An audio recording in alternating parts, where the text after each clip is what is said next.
କାଖ ହବ ନାଇଁ ସେ କଥା କଣ କି ଅଜା ମୁଁ କଣ କହୁଥିଲି କି ତମେ କୁଆଡେ ସେ କୁସୁମ ବୁଢୀ ତ କାନ୍ଦି କାଟିକୁ ଯାଇଥାନ୍ତ ଯାଉନ ସେ କାନ୍ଦିଟାକୁ ଛିଣ୍ଡେଇ ଦବ। ଆଚ୍ଛା ସୁକୁମାର ମାରିବାକୁ ଆଇଛ ଆଉ ନା ମୁଁ ସବୁଆଡେ କାନ୍ଦି କାଟିବାକୁ ପଳେଇବି ତମର ଏପଟେ ମୋ ନାଟୁ ନେଇ ସେଠି କଣ୍ଟିଆରେ ପଳେଇବ ଆଉ ନା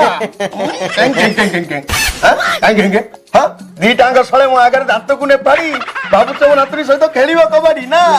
ଅନଉନ ଶଳା ଦିଟାଙ୍କର ଟଣ୍ଟିକାକୁ ଦେବି ମୁଁ ଭିଡି କାଏ ଗୋଟେ ହଉଛ ମୋ ସ୍ତୋରୀ ସ୍ତାରୀ ହଁ ଯେ କଥାରେ ଅଛି ଯେ ପାଞ୍ଚେ ପରମନ୍ଦ ତା ମନ୍ଦ ପାଞ୍ଚନ୍ତି ଗୋବିନ୍ଦ ନା ନାଇଁ ଆଉ ଯଦି ଗୋଟେ ଯବାନ ଟଙ୍କା ପାଖରେ ଗୋଟେ ଜାପାନ ଟୋକି ଛିଡା ହେଇଛି ତମର ଅସୁବିଧା ଟା ରହୁଛି କୋଉଠି ଆଉ କଥା ରହିଲା ତମେ ଯୋଉ ଘରଟାକୁ ଦିଥର ଦେଖା ଯାଉ କାନ୍ଧି କାଟିବାକୁ ପଳଉଛ ସେ କାନ୍ଧି ଛିଣ୍ଡିକି ଯେତେବେଳେ କାନ୍ଧ ଉପରେ ପଡିବ ଆଉ ଗାଁ ଲୋକ କୁନ୍ତେ ଯାଇଯିବେ